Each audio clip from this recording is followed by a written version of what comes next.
বিসমিল্লাহির রহমানির রহিম। লাইভে আসলাম আজকে।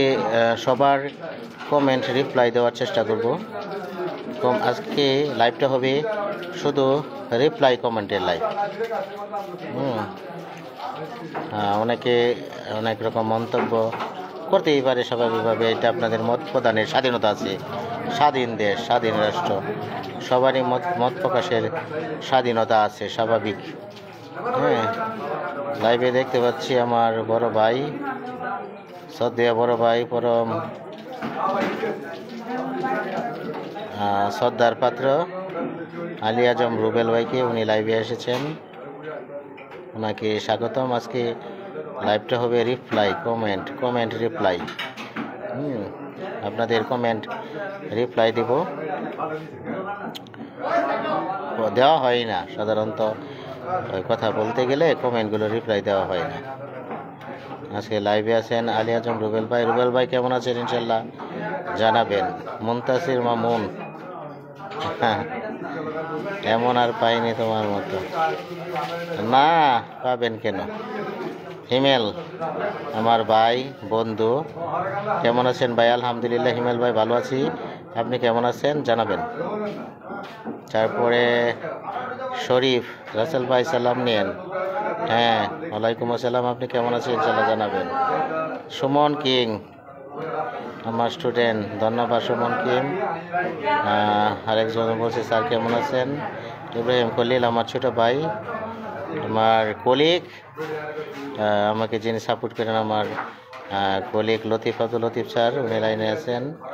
শফিকুল ইসলাম, উনি জানেন না হয়তো বা না জেনে কমেন্ট করছেন। আর মানালি কেমন আছেন? স্যার আলহামদুলিল্লাহ ভালো আছি, আপনারা কেমন আছেন জানাবেন। ইব্রাহিম খলিল ছোট ভাই আমার, সবার কমেন্ট হয়তো বা রিপ্লাই দেওয়া হবে না। লাভ ইউ স্যার আমার। সুমন কিংকে অত্যন্ত ধন্যবাদ। মুস্তাফিজুর রহমান রুহান আমার ছোট ভাই রুহান। এরশাদ সরকারের কথা একটু বলি। এরশাদ সরকার, আমি যখন অনার্স লাইফে ছিলাম তখন তাদের বাসাতে আমি ভাড়া থাকতাম তাদের বাসাতে। এরশাদ সরকারকে ধন্যবাদ লাইভে সংযুক্ত হওয়ার জন্য। তাশারফ স্যার, ওনাকে ধন্যবাদ লাইভে সংযুক্ত হওয়ার জন্য। মামুন হুসাইন, রিয়াজ উদ্দিন আমার ছোট ভাই, তারপরে টিটু, লতিফ স্যার অনেক ধন্যবাদ লাইভ দেখার জন্য। রোহানকে ধন্যবাদ। সাব্বির আসসালামু আলাইকুম স্যার, অনেক ভালো ছেলে, ওনার আব্বা অত্যন্ত ভালো মানুষ, আপনাকে মিস করি। রানীপুর শরীফ, ধন্যবাদ শরীফ, রানীপুর ভাই, আপনার অভিনয়টা খুব সুন্দর হয়েছে। অভিনয় না ভাই, একজনে লিখছে ভাই আপনার অভিনয়টা সুন্দর হয়েছে। ওনাকে বলি ভাই শোনেন, আপনারা মনে করেন এমপিওভুক্ত শিক্ষকরা সরকারের মতো বেতন কিন্তু না রে ভাই, আল্লাহ তালার কাছে না চাইলে আল্লাহ তালাও দেয় না।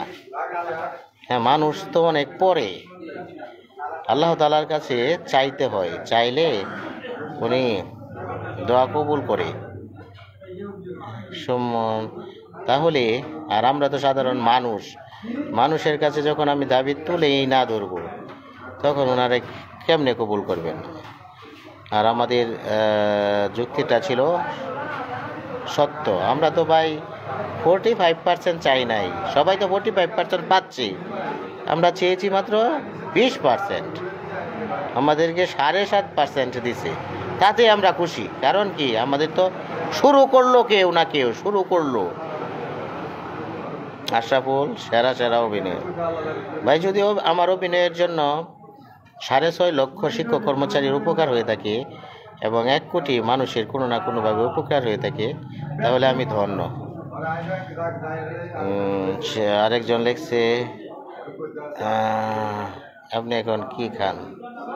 হ্যাঁ, বেতন যাই পান। একজন লিখছে পড়তে পারলাম না। আরেকজন লিখছে আপনার অভিনয়টা খুব দারুণ লেগেছে। অভিনয় না, আমরা আমাদের যথাযথ সত্যটা তুলে ধরেছি। আমি যে কথাটি বলেছি আপনারা আবার শুনবেন।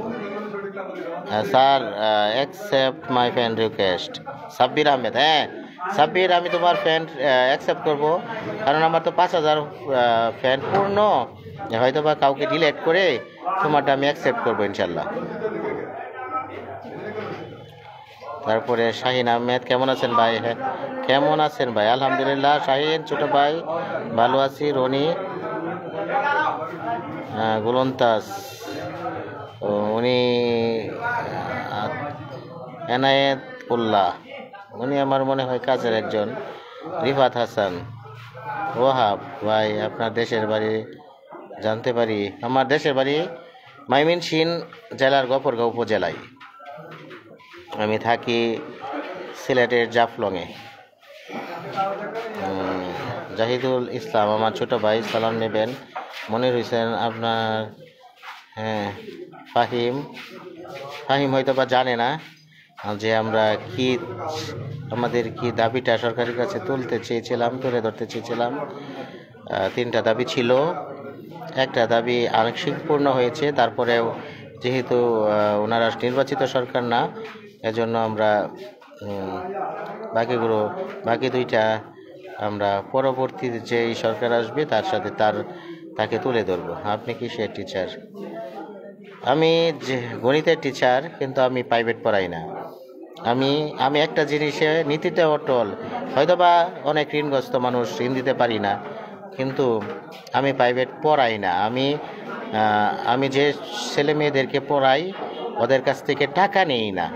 আপনারা আমার স্কুলে আসবেন এবং ছাত্রছাত্রীদের কাছে জিজ্ঞাসা করে দেখবেন যে আমি ওদের কাছ থেকে কি টাকা নেই না, একটা টাকাও নেই না।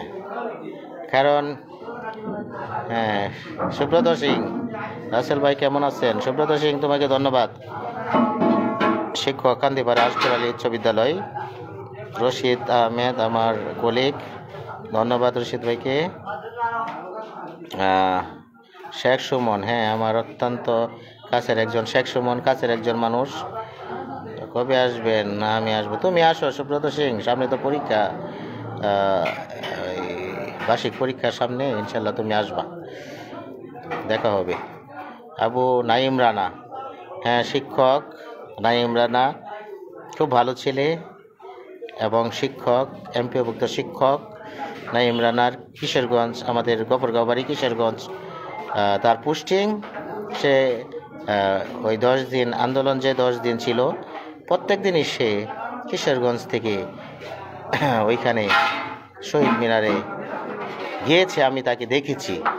নাইম রানা আমার ছোট ভাই। হলক মজুমদার, ময়মনসিংহ বাড়ি, তাহলে ঠিক আছে। কেন ভাই? ময়মনসিংহের মানুষকে আমি হয়তো ভাই সাধারণ একজন শিক্ষক, ছোটো মোটো মানুষ, কিন্তু ময়মনসিংহের অনেক মানুষ আছে, অনেক বড় জায়গায়, অনেক আমলা, অনেক সেনাবাহিনীর উপরস্থ কর্মকর্তারা, এবং সেনাপ্রধানের বাড়িও ময়মনসিংহ। নাজমুল হাসান, স্যার আপনি এখন ইলিশ মাছ কিনে খেতে পারেন? এই বছর খাই নাই ইলিশ মাছ, কারণ এই বছর ইলিশ মাছ খাই নাই। নাজমুল হাসান ভাই, ইলিশ মাছ খাই নাই এই বছর। পলাশ ভুইয়া আমার বড় ভাই, শিক্ষক সমাজকে সম্মান করা উচিত, তারাই আমাদের পাঠদান শিখিয়েছেন। পলাশ ভাই, আপনি উচ্চশিক্ষিত মানুষ, আপনি আপনার সাথে আমি অনার্স মাস্টার্স করেছি, আপনি খুবই ভালো মনের মানুষ। যেটা আপনি বুঝবেন ওটা তো মূর্খরা বুঝবে না। পলাশ ভাই বর্তমানে ইংল্যান্ডে চাকরিরত অবস্থায় আছেন। সুজিত কেমন আছেন? আলহামদুলিল্লাহ ভালো আছি। সুজিত চন্দ্র, সূর্য রায়, স্যার টাকার অভাবে আপনার চুল পড়ে গেছে। বয়স তো আর কম হয়েছে না, 37 চলে বয়স, আলহামদুলিল্লাহ ভালোই হয়েছে। তারপরে তাহসিন আহমেদ কেমন আছেন? শাহিন আলম কেমন আছেন ভাই? আলহামদুলিল্লাহ শাহিন ভালো আছি। ইমতিয়াজ হাসান তারেক ভাই ভালো আছেন? হ্যাঁ, আমার অত্যন্ত কাছের ছোট ভাই ইমতিয়াজ হোসেন তারেক, আমার ইউনিয়নের বাড়ি। তার বাবা খুব ভালো মানুষ ছিল, তাদের সাথে আমাদের অন্তরের সম্পর্ক। আতিউর রহমান হইতে না জেনেই সে এটা বলেছি, হয়তোবা সে চায় না যে কেউ অর্থনীতি মুক্তি পাক। সে চায় না কেউ অর্থনৈতিক মুক্তি পাক। সবাই তো আর সবাইকে ভালো পাবে না, এমন সবাই তো আর সব কিছু জানে না। সব কিছু এই দেখেন, আমি একজন নগণ্য মানুষ, ছোট মানুষ। হ্যাঁ, আমি এমপিভুক্ত শিক্ষকতায় আসার পরে দেখা গেছে অনেক দূরে চাকরি করি, তো এইখানে আমি অনেক ঋণগ্রস্ততায় শিকার হয়ে গেছি। ইউসুফ আলী পাবনা। হ্যাঁ, রাসেল ভাই কেমন আছেন? ইউসুফ স্যারকে পেয়েছি। সেই ইউসুফ স্যারকে প্রেস ক্লাবের সামনে। ইউসুফ স্যার, আপনি আমার মেসেঞ্জারে নাম্বার দিয়েন। দিবেন ইনশাআল্লাহ। ইউসুফ স্যারকে পেয়েছি, পাবনা বাড়ি। উনি অ্যারেস্ট হয়েছিলেন প্রেস ক্লাবের সামনে সাউন্ড গ্রেনেডে। ওনার পায়ে আঘাত লেগেছিল, তারপরে উনি অ্যারেস্ট হয়েছিলেন। ওনাকে জোরপূর্বক অ্যারেস্ট করা হয়েছিল ইউসুফ স্যার। তারপরে আমাদের পুলিশের উপরস্থ কর্মকর্তা ওনারা দেখলেন যে না, উনি আসলে শিক্ষক, ওনাদের দাবি আসলে ন্যায্য, ওনাকে ছেড়ে দেওয়া হয়েছিল। পরে উনি পাবনায় চলে গেছিলেন। কিন্তু ওনার সাথে আমার কথা হয়েছে। ওনার যে মেয়ে, হ্যাঁ, ওনার মেয়ে ওনাকে উৎসাহ দিয়েছেন, বাবা তুমি আবার ঢাকা যাও। ইউসুফ স্যারের কথা আমি বলতেছি, আপনার ইউসুফ স্যারের কথা বলতেছি। তুমি ঢাকা যাও, তুমি আন্দোলনে যুক্ত হও, কারণ তোমাদের এমপিভুক্ত শিক্ষকদের সাথে বৈষম্য শিকার হচ্ছে তোমরা। ওনার মেয়ের অনুপ্রেরণায় পরে আবার উনি আন্দোলনে যোগদান করেন। ওই ইউসুফ স্যারের সাথে আমার দেখা হয়েছিল। মুসলিম সরকার, হ্যাঁ, আমি মুসলিম ছাত্রাবাসের ছিলাম প্রায় 8 বছর। গাজীপুর বাওয়াল বদ্রি আলম সরকারি বিশ্ববিদ্যালয় কলেজে যখন গণিতে অনার্স করি, তখন মুসলিম ছাত্রাবাসে ছিলাম। আমি যতদিন গাজীপুরে ছিলাম ততদিন এক ছাত্রাবাসেই ছিলাম, ওই মুসলিমদের ছাত্রাবাসে। মুসলিম ছাত্রাবাস আমার একটা প্রাণের সাথে, হৃদয়ের সাথে মিশে আছে। মুসলিম, তোমাকে ধন্যবাদ। জাহিদ হাসান, রাসেল ভাই, আমার বাড়ি চাঁদপুর, আপনার জন্য ইলিশ মাছ কিনবো নাকি? ভাই, কেনার দরকার নাই, এই স্বাদ আমাদের বাঙালিরা পায় না, এটা ধনী মানুষের মাছ। সুমন, হ্যাঁ, ওনাকে মনে হয় নৈতিক শিক্ষা উনি পায় নাই। সঞ্জিত, সর্বজনীন বদলির বিষয়ে কিছু বলেন। না, বদলিটা ইনশাল্লাহ হবে, সবারই হবে। সঞ্জিত স্যার, সবারই বদলি হোক, আমিও চাই সবার। আমি হয়তো এনটিআরসির নিয়োগপ্রাপ্ত একজন শিক্ষক, কিন্তু সবাই যাতে সুখে থাকে, সবারই বদলি হয়, এটা আমারও চাওয়া। তারপরে এমডি সজীব স্যার, পাঙ্কাশে খামার দিতে চাই, আইডিয়া চাই। হ্যাঁ, দেন, খামার দিলে পাঙ্কাশের মাছ বেচলে তো আপনি স্বাবলম্বী হবেন, এবং উদ্যোক্তা আরও 4-5 জনের কর্মসংস্থান হবে আপনার মাধ্যমে, ভালোই হবে। শরীফুল ইসলাম, শিক্ষক হয়ে এত মিথ্যা কথা কিভাবে বললেন?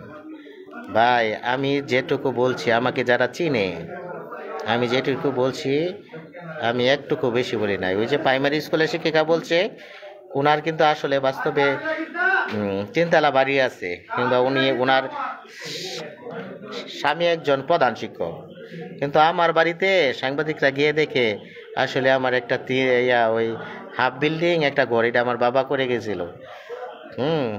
আর আমি অনেক ঋণগ্রস্ত মানুষ। আপনার নামের বানান ভুল আমি জানি, কারণ আমি তো ফেসবুক বুঝি না। যখন ফেসবুক শুরু করলাম, তখন আমার এক ছাত্রকে দিয়ে লিখিয়েছিলাম, তখন সে বুঝতে পারে নাই। এখন 60 দিনের মাঝে এটা ঠিক হবে না, বুঝছেন? এটা আমি তাকে বলছি ওই দিনই, যে শোনো, ওই ছাত্রকে আমি বলছিলাম যে তুমি বানানটা ভুল করছো, এটা কিন্তু ঠিক না, তুমি এটা সংশোধন করো। পরে সে বললো যে স্যার 60 দিনের মধ্যে ঠিক হবে না, এই জন্য ঠিক করতেছি না, 60 দিন পরে ইনশাল্লাহ ঠিক হয়ে যাবে। আপনি কোন জায়গায় চাকরি করেন? আমি চাকরি করি সিলেট জাফলংয়ে। তাসিন আহমেদ, আপনি যে ভাইরাল হয়েছেন, এটা কি এলাকার কোনো প্রভাব পড়েছে? হ্যাঁ, ফয়সাল আহমেদ। প্রাইভেট পড়ালেই তো পারেন, প্রাইভেট পড়াই কিন্তু আমি টাকা নেই না আমার, কারণ আমার সাবজেক্ট কঠিন। আমি চাই যে আমার ছাত্ররা আমার দ্বারা কিছু শিখুক। হ্যাঁ, ওইটা থেকে টাকা টাকা হয়তো বা অনেক ঋণগ্রস্ত মানুষ আমি, কিন্তু সব জায়গায় প্রাইভেট পড়ায়া আমার এলাকার স্টুডেন্টরা খুব গরিব। আমি একটা ভিডিও দেখেন ভিডিওতে যে আমার স্কুলের স্টুডেন্ট অনেক, কিন্তু এলাকার ছাত্রছাত্রীরা খুব গরিব। মামুন, কেমন আছো ছোট ভাই? আমার মামুন, হাসান আল মামুন, শিক্ষাপ্রেমী একজন মানুষ। মামুনকে অশেষ ধন্যবাদ। স্যার আপনাকে অনেক অপমান করছে, কিন্তু একজন শিক্ষকের ব্যাপারে অপমান, তাহলে পরিণতি ভালো হবে ভাই। হ্যাঁ, ওরা তো না যেই না, ওরা তো জানে না যে বাপের হোটেলে খায়। এমপিওভুক্ত শিক্ষকদের যে দুঃখ বেদনা, ওদের কোনো বদলি নাই। আমরা যারা এনটিআরসির মাধ্যমে নিয়োগপ্রাপ্ত ম্যাক্সিমাম শিক্ষকদের দূরে পোস্টিং হচ্ছে। আমাদের কোনো বদলি নাই। এখানে দূরে চাকরি করতে গিয়া অনেক প্রতিবন্ধকতার শিকার হতে হয়, অনেক অভাব অনটনের মধ্যে দিয়ে চলতে হয়। এটা বাদ। দূরে চাকরি করতে গিয়া দেখা যায় যে আমরা অনেক প্রতিবন্ধকতা, আমাদের ওইখানে আপনজন বলতে কেউ থাকে না, ওই এলাকার মানুষই আমার আপন হয়ে যায়। তখন দেখা যায় যদি আপনার সামাজিকভাবে আপনি পারিবারিকভাবে ওইখানে ওদেরকে আপন করে নিতে হয়, কিন্তু দূরে চাকরি করা একটা চ্যালেঞ্জিং বিষয়। মিডিয়ার সামনের কথা আর বলার আগে সিলেট কক্সবাজার ঘুরে বেড়াতে পারেন, পোলাপানকে ইলিশ মাছ খাওয়াতে পারেন। ভাই, আমি চাকরি করি জাফলং, আমি কক্সবাজার কোনো দিন যাই নাই। আমি চাকরি করি, আপনার মনে হয় বুদ্ধিশুদ্ধি একটু কম, কারণ আপনি জানেন না যে আমার চাকরিটাই জাফলং, আমার পোস্টিংটাই জাফলং। ওইখানে একদিন গেলে 1000 ছবি তুলি, ওইখান থেকে বাচ্চা যে ছবিগুলো ভালো এইগুলাই ফেসবুকে দিই। আমি তো এমন মিথ্যা কথা বলি নাই যে আমি ঘুরে বেড়াচ্ছি না। আমার বিকালে স্কুলের পরে আমি যদি একটু বের হই, ওইটাই জাফলং 0 পয়েন্ট, তখন ওইখান থেকে ছবি তুইলা আমি ফেসবুকে দিই। হ্যাঁ, আর আগের বুফের যে ছবি, ওইটা আমি বারবার বলছি আপনাদেরকে, ওইটা আমি আগে কোম্পানিতে চাকরি করতাম, তখন এমডি স্যারের ছেলের বিয়ে ছিল, বৌবাদ ছিল, ওইখানে আমরা কোম্পানি থেকে গিয়েছিলাম। সম্পূর্ণ খরচ ছিল কোম্পানির এবং সম্পূর্ণ খরচ ছিল এমডি স্যারের। স্যার মাস্টার বানান ভুল, এটা আমি জানি, আমি ছাত্রকে দিয়া এটা মানে করাইছিলাম, আইডিটার নাম লেখাইছিলাম। তো তখন আমি ইংলিশে লিখতে চাইছিলাম, পরে ছাত্র বাংলায় লিখে দিছে। জানি বিদেশি শব্দের আগে মধ্যাহ্ন স হয় না, দন্তাস্য হয়, এটা আমি জানি, কিন্তু 6 মাসের আগে ঠিক হবে না। আপনি আপনি একজন শিক্ষক, মিথ্যা বলেন কীভাবে? দুর্বিয়া, আপনি তো মিয়া ফাউলের মতো উত্তর দিলেন। আপনি জানেন না যে আমাদের বেতন 12,500 টাকা। আমাদের এনটিআরসির মাধ্যমে যারা শিক্ষক, তাদের ম্যাক্সিমামই দূরে পোস্টিং হয়। হ্যাঁ, আমরা 12,500 টাকা, আমরা তো আর 45% বাড়ি ভাড়া পাই না। আমাদের বাড়ি ভাড়া একটা থোক বরাদ্দ ছিল, সবার জন্য একই। এখন আমরা 45% বাড়ি ভাড়ার জন্য দাবি করি নাই, আমরা দাবি করছি মাত্র 20%-এর জন্য। এটা কি অপরাধ? এটা কি মিথ্যা? আপনি জিজ্ঞাসা করে দেখেন আপনার শিক্ষককে, আমাদের বেতন 12,500 টাকা কি না। হ্যাঁ, আজহার ইসলাম স্যার, বাসা ভাড়া তো দিলে না। সালাউদ্দিন,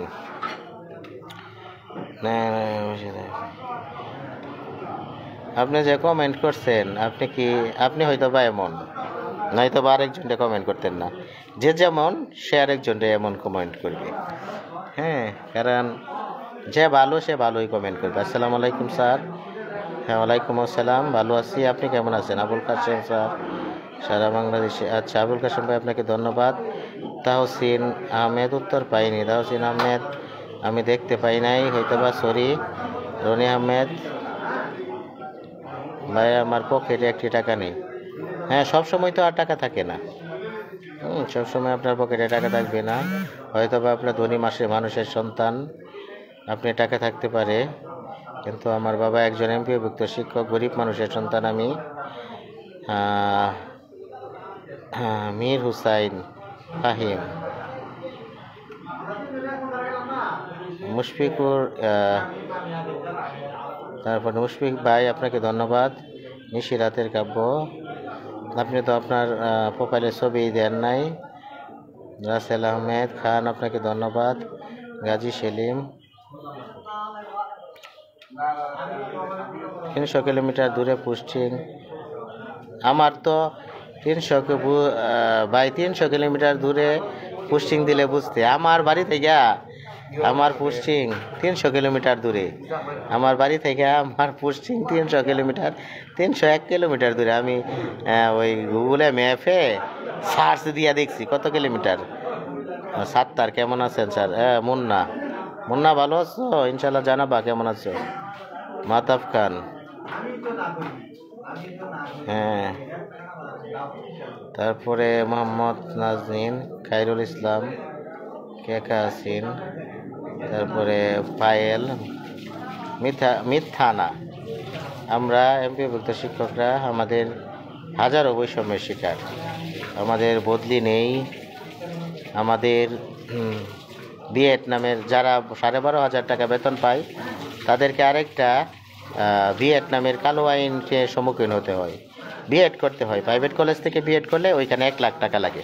আপনি যে টাকাটা পাবেন, হ্যাঁ, ওইটা ওই বিএডের উপর চলে যায়। আপনি যে 1-2 বছর যে বেতনটা পাবেন, 1 বছর ওইটা বিএডের উপরেই চলে যায়। হয়তো বা আপনারা জানেন না, তখন তাকে সে কিভাবে চলবে। নিশি রাতের কাব্য,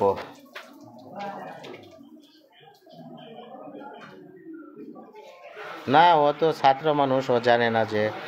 নাহিদ, ধন্যবাদ আল নাহিদ। আছি, ভালো আছি আলহামদুলিল্লাহ। তুমি কেমন আছো? ইনশাল্লাহ জানাবো। আসসালামু আলাইকুম স্যার, আমি জানি আপনি সত্য কথা বলেছেন। আহমেদ স্যার আপনাকে ধন্যবাদ বোঝার জন্য। স্যার কেমন আছেন? বাবু ভাই আপনাকে ধন্যবাদ। সরকারি চাকরি যদি এমন হয়, আমরা তো সরকারি চাকরি না, আমরা স্বায়ত্তশাসিত চাকরি না, আমরা এমপিওভুক্ত শিক্ষক। আপনারা হয়তো বা জানেন না যে আমাদেরকে বাড়ি ভাড়া দেওয়া হয় না। মেডিকেল ভাতা মাত্র 500 টাকা দেওয়া হয়, বাড়ি ভাড়া 1000 টাকা দেওয়া হয়।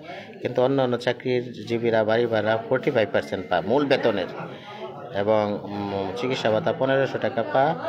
ওরা টিফিনের টাকা পা, ব্যাংকে চাকরি যারা করে টিফিনের টাকা 400 টাকা পা প্রত্যেক দিন দুপুরের খাবার। আর আমরা 1 টাকাও পাই না, ওইটা আমরা চাইও না। আর আপনাদের কাছে আমাদের আর ওদের বৈষম্যটা তুলে ধরতে চেষ্টা করবো ইনশাল্লাহ আরেকদিন। কেমন? আজহারুল ইসলাম ভাইকে ধন্যবাদ। নাহিদ আহমেদকে ধন্যবাদ। আহমেদ হুসাইন স্যারের সঙ্গে আছি। অবশ্যই আমি আমার সত্য কথাটাই আমি বলতে চেষ্টা করেছি, এবং যারা শিক্ষক সমাজ জানে যে তাদের বেতন কত। এই যে আমরা প্যান্ট শার্ট পরি, হয়তো বা কোনো ছাত্র কিংবা আত্মীয় স্বজনের, হয়তো বা নিজেও কিনি, এই প্যান্ট শার্টের অন্তরালে যে কতটুকু অর্থনৈতিক দুর্দশাগ্রস্ত তা আমরাই জানি। আরেকজন বলছে আপনাকে বরখাস্ত করা হোক, আপনি কইরা দেন, আপনার এই ক্ষমতা হয় নাই। কারণ আমরা এনটিআরসির মাধ্যমে নিয়োগপ্রাপ্ত, এবং সঠিক প্রক্রিয়ায় বুলবুল আহমেদ ছোট ভাই ধন্যবাদ। সঠিক প্রক্রিয়ায় আমরা নিয়োগপ্রাপ্ত, এবং আপনার এই ক্ষমতা হয় নাই।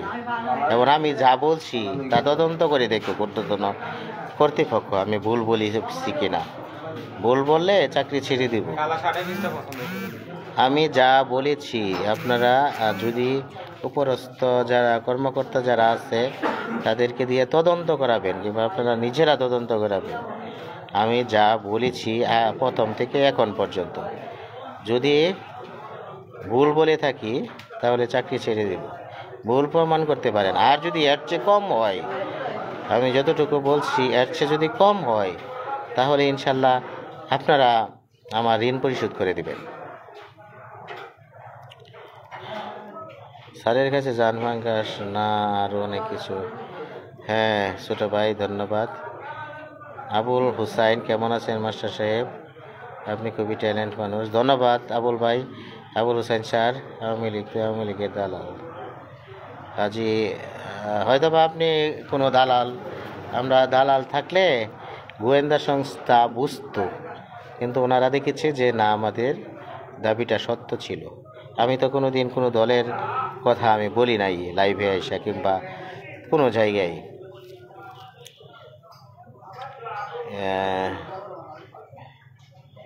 স্যার বেতন কম হলে আপনারা চাকরি নিয়েছেন কেন? আমরা এটা সবারই স্বপ্ন থাকে, কেউ ডাক্তার হতে চাই, কেউ ইঞ্জিনিয়ার হতে চাই, কেউ বিসিএস ক্যাডার হতে চাই, কিন্তু ওইগুলা যখন হতে পারি নাই, তখন সরকারি 15টা ভাইবা দেওয়ার পরে 2টা চাকরি হয়েছিল, কিন্তু ওই গ্রেড অনেক পিছনে, ওই চাকরি 2টা করি নাই। শিক্ষকতায় আসি শুধু মর্যাদার জন্য। তখন জানি না যে এত বৈষম্য এখানে। যখন ঢুকি তখন দেখি যে না, এখানে বৈষম্যতার বৈষম্য শিকার। আমরা যদি কোনো মানুষের দুঃখ দুর্দশা কিংবা বৈষম্য তুলে ধরি, হ্যাঁ, যদি আমরা তুলে না ধরি তাহলে সরকার কেমনে বুঝবে? তুলে না ধরলে আমরা এই বৈষম্য থেকে মুক্তি পাবো কেমনে? এটা তো অন্যায় হতে পারে না। স্যার গণিতে ভালো হবে কিভাবে? প্রত্যেক দিন গণিত প্র্যাকটিস করবেন, ইনশাল্লাহ ভালো হয়ে যাবে। আনোয়ার হোসেন স্যারকে অনেক ধন্যবাদ। স্যার আপনি ভাইরাল হয়ে আমার আপনার ভিডিওটা খুব চমৎকার হয়েছে। আমার ভিডিওটা তো আপনার যেগুলো টল করছে এগুলো আপনারা দেখছেন, আমি যেগুলা রিয়েল বক্তৃতা দিচ্ছি পুরাটা শুনে দেখবেন, ভালো লাগবে ইনশাল্লাহ। ভাই সালাম নেবেন। হ্যাঁ ধন্যবাদ ভাই। রবিউল ইসলাম ভাই, হানিফ মোল্লা। না ভাই, এই বছর ইলিশ মাছ খাইতে পারি নাই। পাঙ্গাস মাছ আমি খাই না, আমার ছেলে খাই, কারণ সে মনে করে যে এইটা ইলিশ মাছ। আমি খাই না পাঙ্গাস মাছ।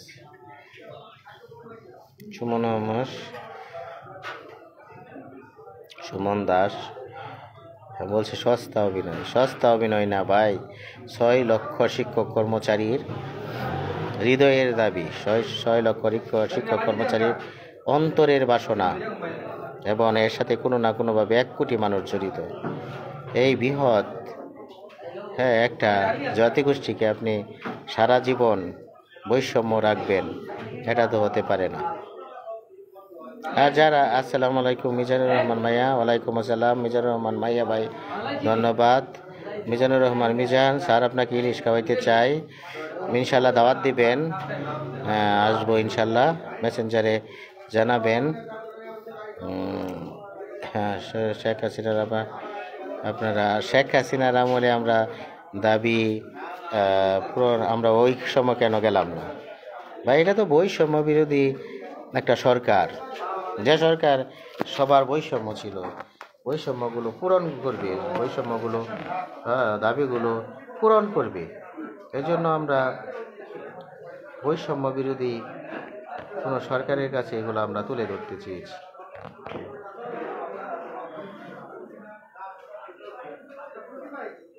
রনি খানকে খান জয় বুইয়ান আহমেদ স্যার, আপনাদের মূল বেতন কত? একজন মোবাইল নাম্বার দিয়েছি, ওনাকে অশেষ ধন্যবাদ। আরেকজন লেখছে তোরা শিক্ষক নামের কলঙ্ক। ভাই, আমরা কমিটির দ্বারা নিয়োগপ্রাপ্ত শিক্ষক না, আমরা এনটিআরসির মাধ্যমে নিয়োগপ্রাপ্ত শিক্ষক, সরকারিভাবে সকল প্রক্রিয়া সম্পূর্ণ করে এখানে এসেছে। হয়তো বা আপনি নিজের ওজনটা নিজেই নষ্ট করতেছেন। ভাই, আমরা প্রাইমারি শিক্ষক আর আমাদের মাঝে অনেক ডিফারেন্স। আপনি একটু একটু আপনি যাচাই করে দেখবেন। আপনাকে তো বলছি না যে আপনি কেন গালি দিচ্ছেন বা কমেন্ট করছেন, এটা না। আপনি একটু যাচাই করবে দেখবেন। আপনি স্বাধীন দেশ যা ইচ্ছে তাই লিখতে পারেন। এটা আপনার ইচ্ছা, এটা আপনার নিজস্ব মতামত, হ্যাঁ লিখতে পারেন, কিন্তু আপনি একটু যাচাই করে দেখবেন। বর্তমান সৈনিকের 70% মাস্টার্স পাস। সৈনিকরা কিন্তু তাদের তাদের যে সমস্যা তারা যখন চাকরিতে ঢুকে তখন তাদের যোগ্যতা থাকে এসএসসি পাস। হুম। আবার যারা এমপিওভুক্ত শিক্ষক, তাদের যোগ্যতা থাকে যোগ্যতা লাস্ট সীমা ডিগ্রি পাস, লাস্ট সীমাটা ডিগ্রি পাস।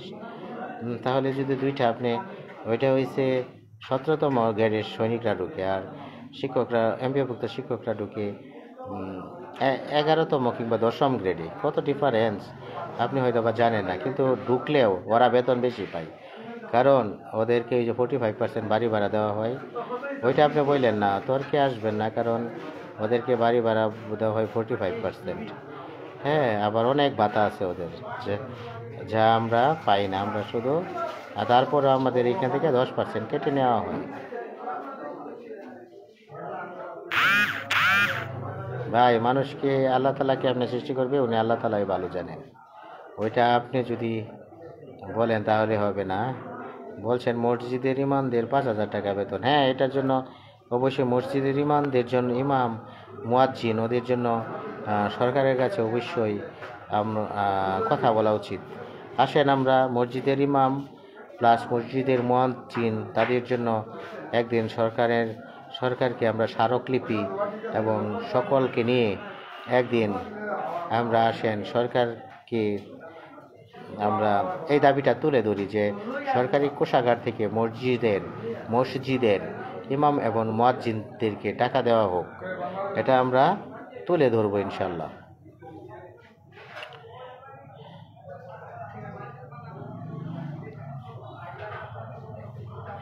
আমরা ঢুকেছি স্কেল জেনে ঢুকেছি, কিন্তু বিএড নামের যে কালো আইন, এটা তো বাতিল হয় নাই। এটা কেন? আমরা মাস্টার্স পাস যোগ্যতা আমাদের, হ্যাঁ, যে কলেজে চাকরি করে তারও মাস্টার্স পাস যোগ্যতা, কিন্তু যারা হাই স্কুলে চাকরি করে তাদের উপর বিএড নামের যে কালো আইন, এটা জারি আছে, কিন্তু অন্য কারো উপর নাই। এই বিএড করতে আপনার 2-3 বছর সময় লাগে এবং প্রায় 1 লক্ষ টাকা লাগে। হ্যাঁ, বিএড না দিয়া একটা ট্রেনিংয়ের ব্যবস্থা করে দিত, যে 6 মাসের ট্রেনিং, কিংবা আপনারা শিক্ষকতা আসলে 6 মাসের ট্রেনিং করবেন। কিন্তু আমরা যে বেতনটা পাই, এটা আমাদের বিএড করতে করতেই লেগে যায় 2 বছরের বেতনটা।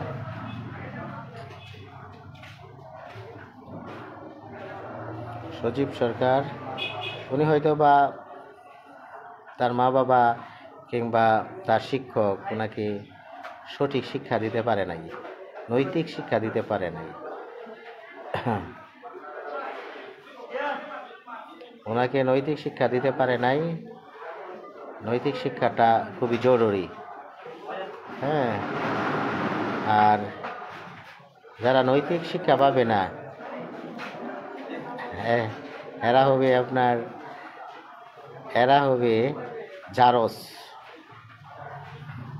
সাব্বির আহমেদ জীবন ভাই, আপনাকে অনেক ধন্যবাদ। আমার উপজেলার ভাই, হয়তোবা আমরা আসিফ ইকবাল, ওনাকে ধন্যবাদ, আসিফ ইকবালকে। রবিউর রানা আমার বন্ধু, আমরা একই সাথে বাউল কলেজে পড়েছি। সে কেমিস্ট্রিতে পড়তো, আমি গণিতে পড়তাম। রবিউর রানাকে অনেক ধন্যবাদ। আমার বড় ভাই রুবেল ভাই, উনি লাইনে আছেন। উনি 2009 সালে জিপি আন্দোলনের নেতৃত্ব দিয়েছিলেন সারা বাংলাদেশে। তারপরে 2018 সালে কোঠা আন্দোলনের নেতৃত্ব দিয়েছিলেন। হয়তোবা উনি সেইভাবে মিডিয়া আসেন নাই, কারণ উনি আল্লাহর তাআলার রাস্তায় উনি নিজেকে সমর্পিত করেছেন। উনি 5 ওয়াক্ত নামাজ পড়েন এবং আল্লাহ তাআলার পথে উনি সময় কাটান।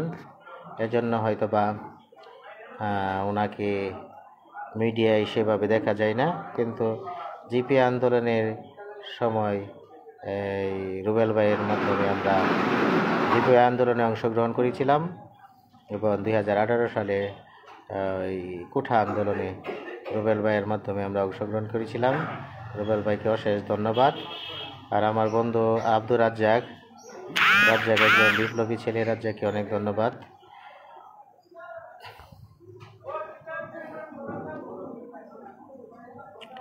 শিক্ষকতা বাদ দিয়ে টিকটক করেন, হয়তোবা সে টিকটক করে, এটা লাইভ কোনটা টিকটক কোনটা এটা যদি সে না বোঝার ক্ষমতা হয় তাহলে তো এমনই মানুষ, এমনই সে উত্তর করবে।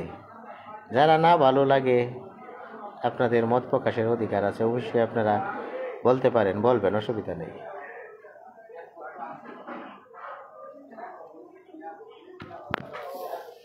আমাদের এইখানে শীত পড়ে গেছে সিলেটে, এই জন্য একটু ভারী কাপড় পরেছি। শীত পড়ে গেছে সিলেটে, মোটামুটি ভালো শীতই করে। আর যে বিষয়টা আবার বলতে চাই, আমরা যারা এমপিওভুক্ত শিক্ষক তাদের যে বদলির ব্যবস্থা এটা নাই। অবশ্যই সরকারের কাছে অনুরোধ জানাবো যে বদলির ব্যবস্থাটা সুগম করে দেয় এবং আমাদের এমপিওভুক্ত শিক্ষকদের বিএড নামের যে গলার ফুরা, বিষফুরা, এটা যাতে তুলে দেওয়া হয় এবং এর পরিবর্তে যাতে প্রশিক্ষণের ব্যবস্থা করা হয় আর পেনশন ব্যবস্থাটা আরও সুন্দর করা হয়। আর আমাদেরকে সবাইকে ইনশাল্লাহ দশম চাকরির প্রথম থেকে 10ম গ্রেডে যুক্ত করার জন্য আমি অনুরোধ জানাবো সরকারকে, এবং এ নিয়ে আমরা ইনশাল্লাহ সরকারের উচ্চ পর্যায়ে স্মারকলিপি দিতে চেষ্টা করব। আকরাম হোসেন কাকা কেমন আছেন? কাকা আছি আলহামদুলিল্লাহ ভালো। কাকা আপনাকে ধন্যবাদ লাইভে আসার জন্য। আর যারা বাজে মন্তব্য করে ওরা তো বাজে লোক, স্বাভাবিকভাবে করতেই পারে, ওরা বাজে লোক। স্যার আপনার ছেলে ইলিশ মাছ খাওয়াচ্ছেন? ইলিশ মাছের খাওয়ানোর মতো টাকা আমার কাছে নেই। আপনি দাওয়াত দিয়েন, ইনশাল্লাহ আপনার বাসায় গিয়ে খেয়ে আসবো। ইনশাল্লাহ খেয়ে আসবো আপনার বাসায় গিয়ে।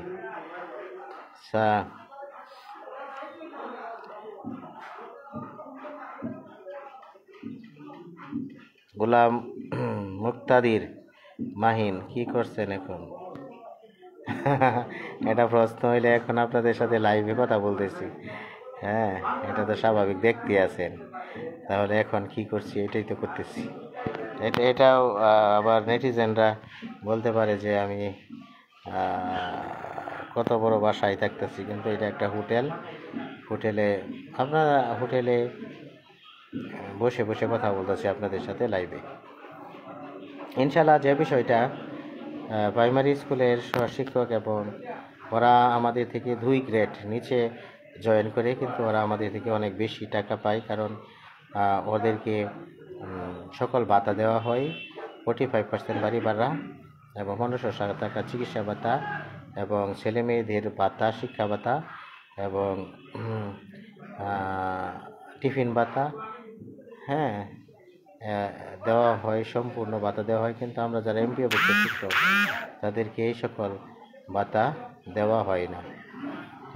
আমাদেরকে শুধু মূল বেতন দেওয়া হয়, মূল বেতন থেকেও 10% কর্তন করা হয় আমাদের ওই কল্যাণ এবং প্রভিডেন্ট ফান্ডের জন্য।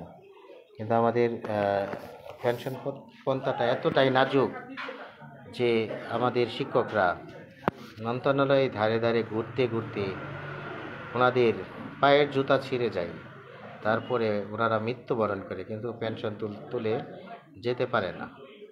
এটা এমপিওভুক্ত শিক্ষকদের ক্ষেত্রে চরম সত্য এবং বাস্তব একটি কথা। ইনশাল্লাহ আপনারাও আপনাদের শিক্ষকদের পাশে দাঁড়াবেন। আরেকটা জিনিস মনে রাখবেন, হাই স্কুলে কোনো কিন্ডারগার্টেন গড়ে ওঠে নাই, খুব কম, কিন্তু প্রাইমারি স্কুলে হাজার লক্ষ কিন্ডারগার্টেন গড়ে উঠেছে। কারণ হয়তোবা এখানে সঠিক শিক্ষাটা পাচ্ছে না, যদি পাইতো তাহলে লক্ষ কোটি কিন্ডারগার্টেন প্রাইমারি স্কুলে গড়ে উঠতো না। হাই স্কুলে সঠিক শিক্ষাটা পাচ্ছে বিদায় কিন্ডার গার্ডেনের পরিমাণ খুব কম।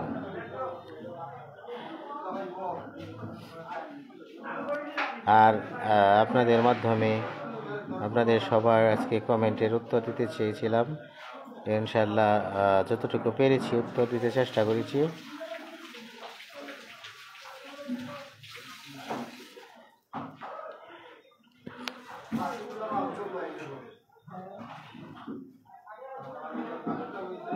আরেকজন লেখছে ফেসবুক থেকে কত টাকা ইনকাম করে। আমি তো ফেসবুকের মনিটাইজেশনও পাইছি না, এখনো মনিটাইজেশনই পাই নাই, তাহলে আমি ইনকাম করবো কেমনে? ফেসবুক থেকে কোনো টাকা ইনকাম করতে পারি নাই। ইনশাল্লাহ দোয়া করবেন যাতে পারি। আমার যে এই অর্থনৈতিক অবস্থা এটার মুক্তি যেন হয়, ইনশাল্লাহ দোয়া করবেন আল্লাহ তাআলার কাছে। আপনাদেরকে এত কিছু বলার দায়বদ্ধতা আমার নেই, তারপরে বলছি কারণ আপনাদেরকে ভাই, বন্ধু এবং আপন মনে করি, এই জন্য বলছি।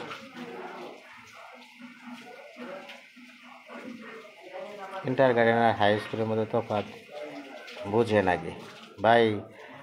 ওনার লেগে গেছে হয়তো বা, কিন্তু আমি তো ওইটা বলি না। কিন্ডার গার্ডেন আর হাই স্কুলের মধ্যে তফাৎ আমি বলছি প্রাইমারি স্কুলে যদি ভালোই শিক্ষা দেওয়া হতো তাহলে ওই ছাতার মতো কিন্ডার গার্ডেন গড়ে উঠতো না। আপনারা কিন্ডার গার্ডেনের শিক্ষকরা অবশ্যই ভালো শিক্ষা দান করেন, আমি বলি নাই যে খারাপ, হ্যাঁ, কিন্তু হাই স্কুলে তো এত কিন্ডার গার্ডেন গড়ে ওঠে নাই। তা হাই স্কুলের শিক্ষাটা আমরা এমপিওভুক্ত শিক্ষকরাই দিচ্ছি, কারণ হাই স্কুলের 97% শিক্ষা এমপিওভুক্ত শিক্ষকরাই পরিচালনা করে। ঢাকা বাড়িতে আসবেন কবে? ইনশাল্লাহ এসএসসি, ইনশাল্লাহ বার্ষিক পরীক্ষা হোক, তারপরে ইনশাল্লাহ বাড়িতে আসব। আরেকজন লেখছে বাটফার, উনি কি জানে যে একটা এমপিওভুক্ত শিক্ষকের বেতন কত? উনি কি লেখাপড়া করছে? আমার তো মনে হয় না উনি লেখাপড়া করছে। আজকে বলছি যে ওই আপনাদের কমেন্টের উত্তর দিব।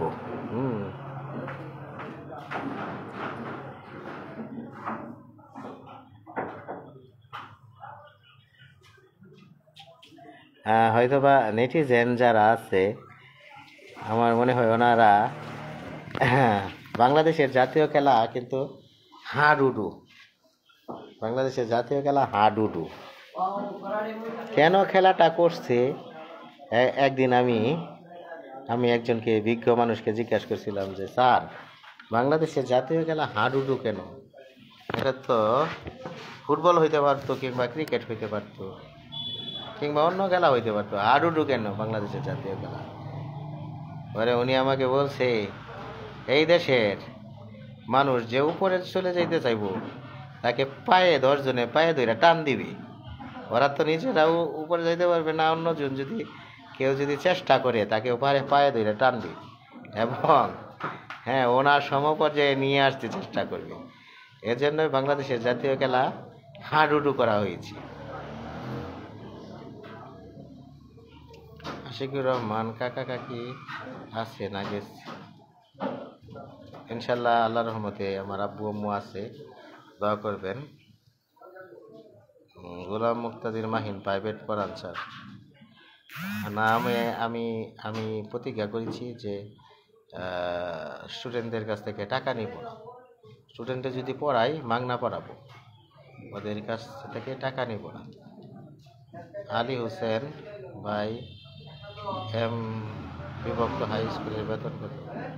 এমপিভুক্ত হাই স্কুলের বেতন কত এটা জানেন না, কিন্তু কমেন্ট করতে আসেন। এমপিভুক্ত হাই স্কুলের যারা প্রথমে ঢুকে তাদের বেতন 12,500 টাকা। ওরা কোনো বাড়ি ভাড়া পায় মাত্র 1,000 টাকা। আর সরকারিতে যারা প্রাইমারিতে ঢুকে তাদের বাড়ি ভাড়া 45%, এবং সকল ভাতায় ওরা পায়। আব্দুল কাদির শেখ আমার বন্ধু, ভালো আছে। উনি 56 দিনের ট্রেনিংয়ে আছে, তারপর ট্রেনিং থেকেই কমেন্ট করেছে। আমার বন্ধুকে অশেষ ধন্যবাদ। স্যার ইনকাম ভালো অনলাইনে আপনি? আমি তো মনিটাইজেশনই পাইছি না, ইনকাম করবো কেমনে? আব্দুল কাদির বন্ধু, তোমাকে অশেষ ধন্যবাদ। তুমি আমার কলেজ জীবনের বন্ধু। তুমি অনেক ভালো স্টুডেন্ট। কেমিস্ট্রিতে অনার্স মাস্টার্স করেছ আনন্দমোহন বিশ্ববিদ্যালয় কলেজ থেকে। তোমাকে অশেষ ধন্যবাদ। আতিকুর রহমান, ওনার কমেন্ট পড়েছি। তুষার আহমেদ, সবাই ব্লগ মারেন, অসুবিধা কি? আমি কি আপনার মতো ফেমাস ব্যক্তি নাকি? আমি ছোটো মতো মানুষ, ব্লগ মারেন। স্যার উত্তর দেই না, স্যার তো উত্তর দেয় না।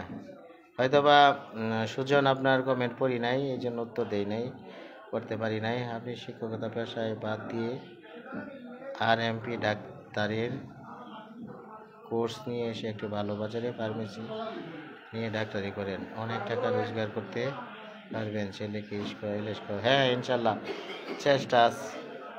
চেষ্টা আছে, কিন্তু যেখানেই যাব ইনশাল্লাহ সেখানেই সবার বৈষম্যতা তুলে ধরতে চেষ্টা করব। জয় নুসরাত আহমেদ, জয় আমার ছোট ভাই, তোমাকে অশেষ ধন্যবাদ লাইভে সংযুক্ত হওয়ার জন্য।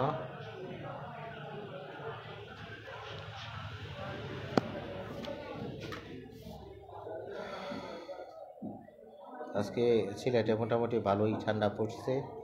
সিলেটের শীতটাও আগে আসছে, বর্ষাটাও আগে আসছে। সিলেটের একটা বৈচিত্র্য সিলেট। এখানে আমরা যে জায়গাটা থাকি জাফলং, এটাকে বলা হয় মেঘালয়ের কাছাকাছি। এখানে শীতটাও আগে আসে, বর্ষাটাও আগে আসে। এই জন্য শীত পড়ে গেছে মোটামুটি ইনশাল্লাহ।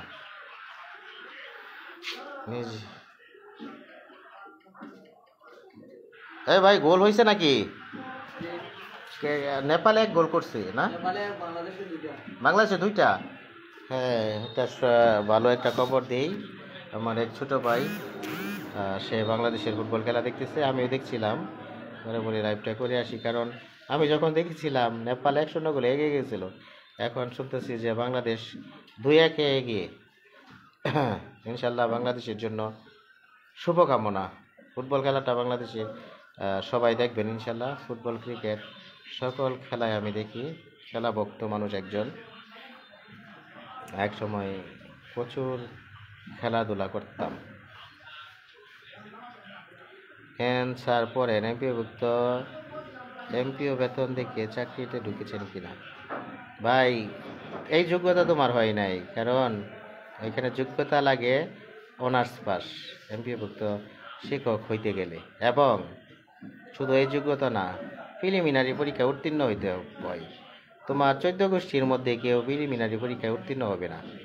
তারপরে রিটেন পরীক্ষায় উত্তীর্ণ হইতে হয়। রিটেন পরীক্ষা সর্বোচ্চ মার্কধারীদেরকে ওইখানে টিকানো হয়। তারপর ভাইবা পরীক্ষায় উত্তীর্ণ হতে হয়, তখন পরে অ্যাপ্লাই করতে হয় শিক্ষকতার জন্য। তাহলে এত বৈষম্য রাখবে কেন? শিক্ষকতা আসাটা আমাদের স্বপ্ন ছিল, কিন্তু এই যে বৈষম্যের বিরুদ্ধে কথা বলাটা তো অন্যায় হতে পারে না। তুমি বলো তোমার জায়গা থেকে, তোমাকে তো আর কেউ না করে নাই। আপনারাও বলেন আপনাদের বৈষম্য যে জায়গায়, ওই জায়গা থেকে আপনারা বলবেন, অবশ্যই বলবেন। কিন্তু আপনাদের এই ক্ষমতা হয় নাই কথা বলার। আরেকজন বলতে চাইলে নাকি হাডুডু খেলার মতো টানায়া গালাগালি কইরা, এই গালাগালি তোরই তোদের ক্ষমতা, আর কোনো ক্ষমতা নাই। আমি তো জানি।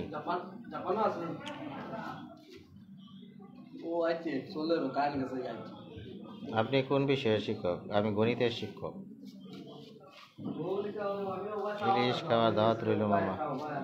ইনশাল্লাহ মামা, নাম্বারটা দিও, আসবো না ইনশাল্লাহ, ভাড়াটাও দিয়ে দিও। কি অবস্থা কাকা, কেমন আছেন? আরাফাত ইসলাম, হ্যাঁ ইনশাল্লাহ কাকা ভালো আছি। তুমি কেমন আছো কাকা? ইনশাল্লাহ জানাবা। তোমার আব্বু আম্মু কেমন আছে?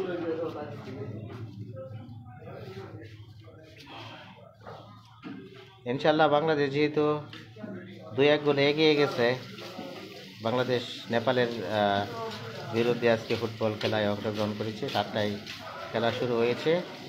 ইনশাল্লাহ খেলার লাস্ট পর্যায়টা দেখবো। আপনারা বাংলাদেশের জন্য দোয়া করবেন